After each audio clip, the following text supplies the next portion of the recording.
Kenese ilona Mataupu e lua o le ulua i asosa o le whātoanga i e tena o le tala i le ulua i fufine. Ua umalava o na whaia o le langi ma le lalolangi a toa foi ma mea uma o iai. Ua wha uma e le atua i le aso fitu lana ngā luenga na whaia e ia.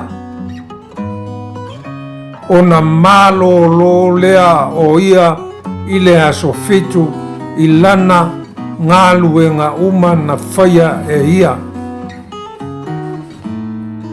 O na whamanuia atu lea e le atua i le aso fitu mana whaasai na ai a wā na malolo ai o ia i lana ngā luenga umalava. Na whaia e le atua mana saunia. O le talale nei i le langi male lalolangi ina o whaia ia i le aso na whai ai e iova le atua le lalolangi male langi. A o le ai lava ni vao iti uma o le whanua i le lau ele ua le tutupu foi la awafu uma o le whanua. Awa e le i whaatoina le ua e iova le atua i le ele. O le ai foi se tangata e ngalue i le lau ele. A ua lua e le ausa i le ele. Ua susu ai le fonga ele uma. O na whaia lea e Yehova le atua o le tangata i le efu o le ele. Ma ua manava i onga ponga isu. O le mana vaola. O na avea ai lea o le tangata matangata ola. Whaia foi e Yehova le atua o le whātoanga i e tena i sasae. O na ia tuuina lea i lea mea o le tangata na whaia. Ua tutupu ina foi e Yehova le atua i le whanua o la au uma e mātango fia i le vaai. E lei foi pe a aina mane la au o le ola i tu tonu o le whaatoanga mane la au e loa ai le lei mane le anga.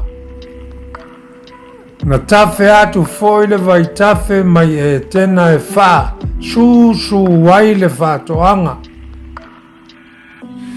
O na ala ese ai lea wa vea ma vai tafe e wha. O le ingoa o le tasi o pisona e wha ta milo le ai le aulo e le lei foi auro le anu e iai le petara ma maaso ama. O le ingoa foi o lona lua o vaitafe o kaiona e whaata milo lea i le nuu uma o kuso. O le ingoa foi o lona tolu o vaitafe o hete keru e tafe atu lea i sasai a suria. O lona wha o vaitafe o efurata lea. Ua ave foi le tangata i Yehova le atua ma ua tuu ia te ia i le whātoanga i e tena. e ngā lue ai ma leo ai. Whetalai atu fo i ova le atua i le tangata o lo whapea atu o la au umao i le whatoanga e te aiai a o le la au e loa ai le lei ma le leanga aua e te aiai aua o le aso e te aiai e te oti ai lava ua whetalai mai foi i ova i le atua e le lei ina toa tasi o le tangata o te whaia sona whesoa soani e te tau maia na whaia i ova le atua ele o manu vai wha umalava ma manu whelelei umalava na ia au maia ia a tamu ia i loa penia ni ngoa na te whai ngoa ai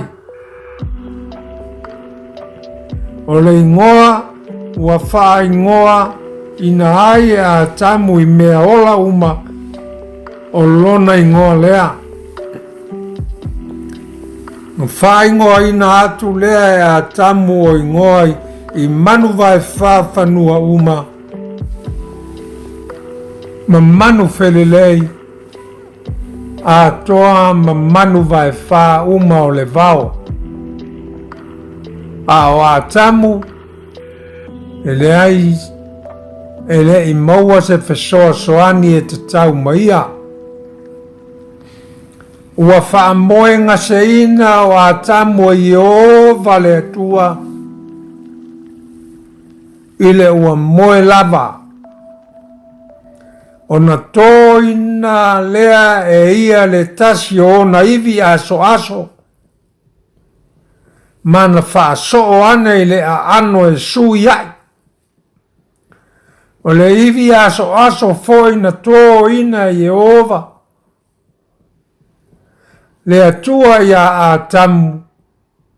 Wana whai ai le whawhine. Ono ia au maia lea o ia a tamu. Ona whapea ai lea o a tamu. O le iwi lava le nei o uiwi. Male a ano o a ano.